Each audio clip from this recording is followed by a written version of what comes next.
À la montagne, Dieu appelle, se révèle et parle. Shalom bien-aimés et bonsoir à vous tous qui nous suivez des quatre coins de la terre chaque dimanche et jeudi à 18 h. Aujourd'hui, nous allons commencer un thème intitulé « Où sont les vêtements ?» Ceux qui avaient tué Étienne avaient fait garder leurs vêtements entre les mains d'un jeune homme nommé Saul, qui plus tard deviendra l'apôtre Paul. Mais où étaient passés les vêtements que le roi Saoul avait enlevés à Rama, lui qui était allé pour tuer David? Et pour ceux qui se demandent comment faire pour nous suivre, regardez et à tout de suite. Comment faire pour nous suivre? Facile. Juste aller sur YouTube. Ensuite, tapez Amazing Grace Télévision. Et vous voilà sur notre chaîne. Mais n'oubliez pas de vous abonner et d'activer la cloche de notification pour ne rien rater. S'il vous plaît, partagez au maximum pour édifier et sauver des vies. Que le Seigneur Jésus-Christ vous bénisse. Alors, si vous ne vous êtes pas encore abonné, vous pouvez le faire en 2 clics.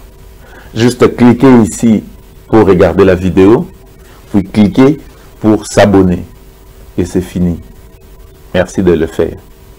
Mais pourquoi le roi Saoul, qui avait tout, pouvait-il poursuivre personnellement et avec acharnement David? La réponse dans ce chapitre. Suivons et nous serons de retour pour la suite de notre émission. Dans le chapitre d'aujourd'hui, alors dans ce texte, on nous montre que la traque de David n'était pas un fait occasionnel ou isolé de Saoul, mais plutôt une ferme résolution. Saoul avait déjà parlé à Jonathan et à tous ses serviteurs de sa décision de tuer David.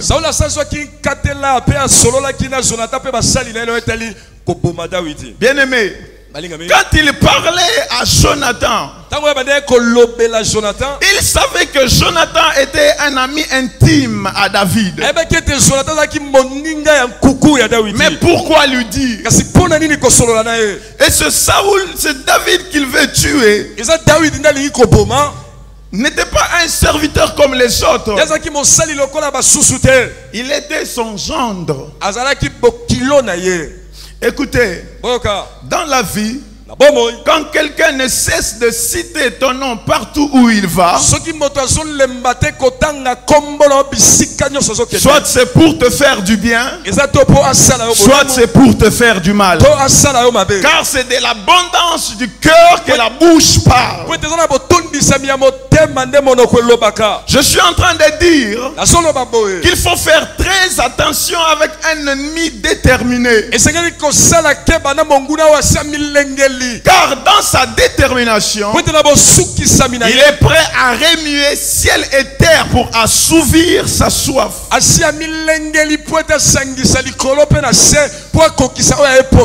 Regardez, l'histoire du Congo nous apprend que ceux qui en voulaient à Lumumba l'avaient poursuivi même en province.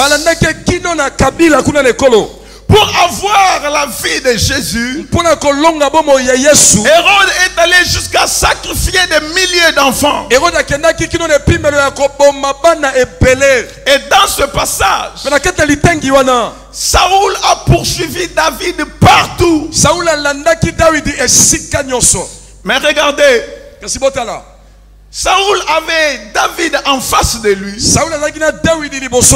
Mais quand tu lui as lancé sa lance, elle a tapé à côté.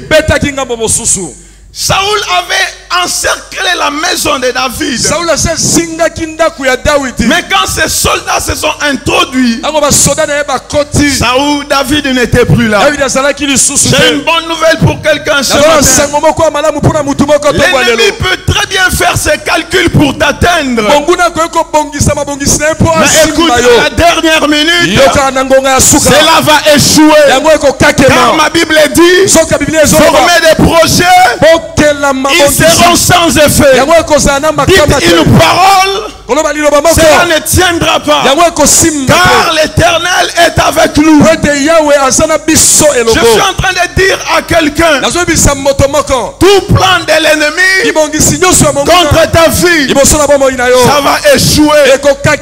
Les gens peuvent penser à te faire du mal, mais la même Bible ajoute, ils te feront la guerre, mais ils ne te vaincront point, car je suis avec toi pour te délivrer, dit l'Éternel. Saoul était parti pour tuer David, mais il s'est retrouvé en train de prophétiser. Balaam a même été payé pour maudire Israël,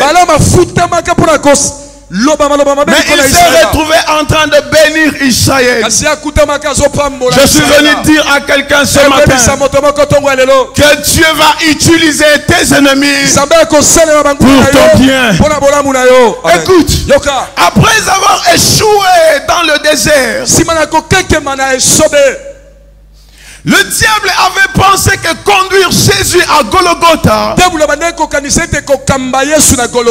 était sa prise de finition. Mais quand Christ a rendu l'âme, le diable s'est rendu compte qu'il venait de commettre la pire des erreurs de sa carrière de diable.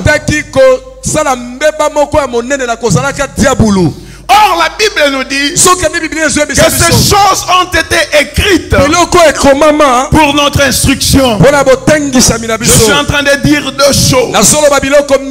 Premièrement, dans le combat contre un oint de Dieu, la honte, la confusion a toujours été dans le camp de l'ennemi. Je suis venu dire à quelqu'un ce matin que Dieu va utiliser tes ennemis pour ton bien. Car la Bible déclare que toutes choses concourent au bien de ceux qui aiment Dieu. Écoutez, les frères de Joseph pensaient qu'en le vendant, ils avaient fini avec lui. Mais lorsqu'ils sont allés chercher du blé en Égypte, c'est alors qu'ils vont se rendre compte que la page de l'histoire de Joseph n'était pas encore tournée. Je suis venu dire à quelqu'un ce matin, ta fin, ce n'est pas pour maintenant. Je dis à quelqu'un ce matin, Dieu n'a pas encore fini avec toi. Écoute, malgré le combat, malgré les attaques, dis comme le psalmiste, moi je ne mourrai pas, je vivrai et je rencontrerai les bontés de l'Éternel. Je suis en train de dire à quelqu'un que Dieu a encore des choses à faire avec toi. Je suis venu dire à quelqu'un ce matin que les combats ne viennent pas pour nous finir, mais les combats viennent pour nous définir. Pour vous procurer cet enseignement, composez le 243 81 40 28 324 ou nous écrire par messagerie électronique à agfbrdc.contact@gmail.com. Merci pour votre soutien et que le Seigneur vous bénisse.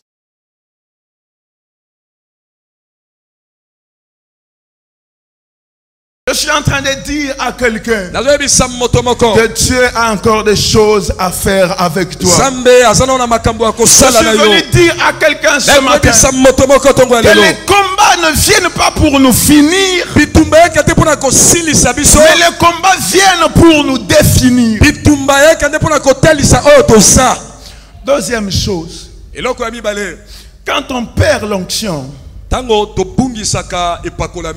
on passe son temps à combattre l'onction. Bien-aimé, Saoul qui part tuer David avait déjà reçu l'onction. Et ce Saoul ce David qu'il est en train de poursuivre, lui aussi avait reçu l'onction.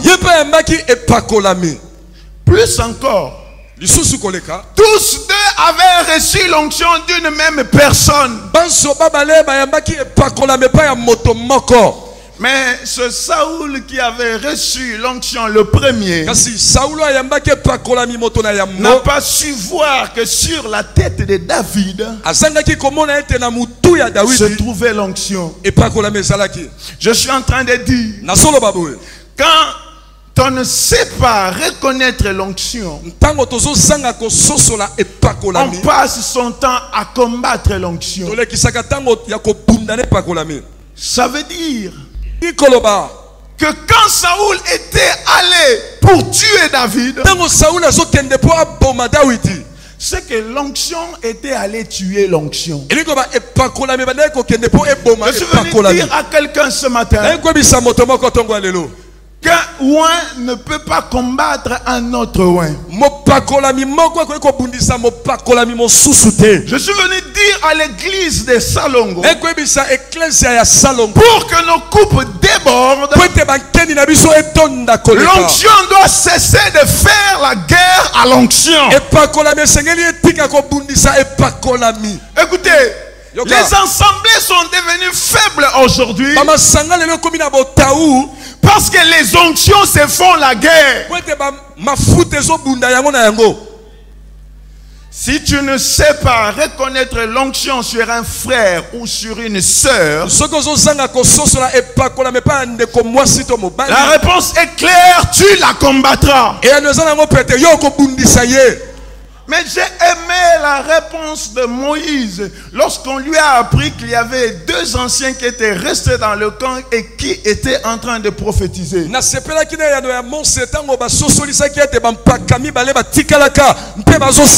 Moïse va dire, puisse tout le peuple de Dieu être composé de prophètes.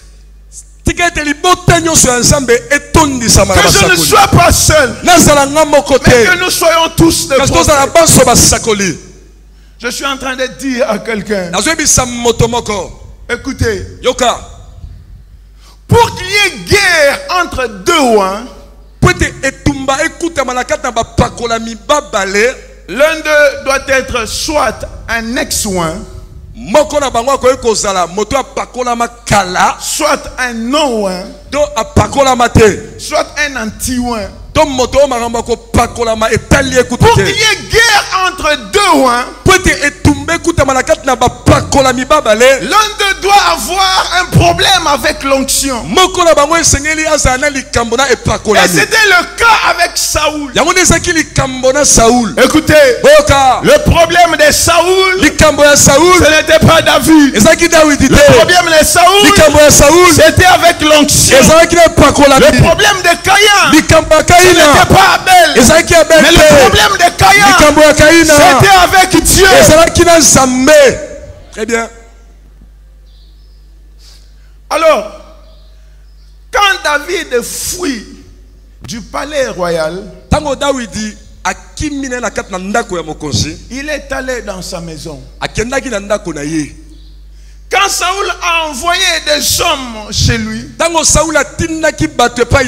il est allé se réfugier auprès de Samuel. Il part chez Samuel parce que c'est Samuel qui avait donné l'onction à Saoul. Je suis encore en train de dire deux choses. La première, dans la vie, n'abandonne jamais tant que tu n'as pas encore épuisé tous les recours possibles pour obtenir justice. Écoutez, si tu as un problème avec quelqu'un qui est supérieur à toi, seul un autre qui est supérieur à vous deux peut intervenir pour ton cas. Kaka oyo aleki binomi balenda ko komema lisungi na likambo na yo. Et c'est ce que David avait fait. Yango nde David asalaki. Deuxième chose. Eloko ya mibale. En apprenant que David s'était réfugié auprès de Samuel, par respect pour Samuel, qui était un père pour Saoul, parce que les prophètes en Israël étaient considérés comme des pères. Souvenez-vous du passage de l'enlèvement d'Élie. La Bible dit qu'Élisée a crié mon père, char d'Israël et sa cavalerie. Donc, un respect pour Samuel qui était un père. En principe, Saoul ne devait pas poursuivre David chez Samuel. Mais malgré cela, il est allé avec l'intention de l'attraper. Je suis en train de dire que dans la vie, si tu n'as plus personne qui peut casser tes décisions, personne à qui rendre compte, c'est que tu es devenu le juge unique. Et ta chute n'est plus loin. Parce que la soumission a une autorité. Et la sécurité. La soumission à une autorité est un garde-fou.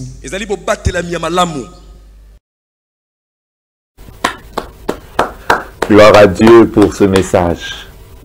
Ni les mets succulents du palais royal, ni les femmes, encore moins le trône, n'obsédaient tant le roi Saoul que l'idée de voir ce David, par qui son royaume a été délivré de la main de Goliath, mourir. Ce message nous fait découvrir deux vérités. La première, quand on perd l'onction, on passe le temps à combattre l'onction. La deuxième vérité, pour qu'il y ait guerre entre deux oins, l'un d'eux doit avoir un problème avec l'onction. Mais je crois qu'il est temps que l'onction cesse de faire la guerre à l'onction. Alors si vous êtes dans cette situation de guerre avec un frère ou une sœur, ce message est pour vous. Et je suis disposé à vous accompagner dans cette voie de la restauration de l'onction, dans cette voie de la restauration de la relation avec Dieu. Alors là où vous êtes, il vous suffit juste de faire cette prière. Dites, Seigneur Jésus, animé de jalousie et sans esprit de contentement, j'ai fait la guerre à mon frère. J'ai cherché son échec. J'ai cherché sa perte. Pardonne-moi. Lave-moi par ton sang et que ton esprit renouvelle à moi les pensées d'amour. Je ne veux plus le considérer comme un ennemi, mais plutôt comme un ami. Je fais cette prière avec foi. Au nom de Jésus. Amen. Alors là, vous venez de faire un premier pas. Cherchez à entrer en contact avec ce frère ou cette sœur pour rétablir ce lien-là de fraternité. Alors, si vous avez aimé l'émission, donnez-nous vos likes, abonnez-vous et partagez. Vous pouvez aussi nous écrire grâce aux coordonnées qui s'affichent au bas de vos écrans. Et rassurez-vous, nous répondons à tous les messages par moins de 24 heures. Et si le Seigneur Jésus-Christ vous accordait la grâce de séjourner à Kinshasa, la capitale de la République démocratique du Congo, nous serions heureux de prier avec vous le mardi ou le jeudi de 17h30 à 19h45 et le dimanche de 10h45 à 12h45. Quant à moi, je vous dis au revoir et retrouvons-nous le jeudi, même chaîne, à la même heure.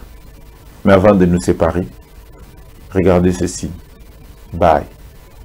Vous pouvez vous procurer cet enseignement disponible en chapitre avec commentaire de l'orateur. en nous appelant au plus 243 81 40 28 324 ou en nous écrivant à agfbrdc.contact@gmail.com ou encore allez sur YouTube et tapez Amazing Grace Télévision pour suivre cet enseignement. N'oubliez pas de vous abonner pour ne rien rater et aussi de partager au maximum pour édifier et sauver des vies pour le Seigneur Jésus-Christ. Merci.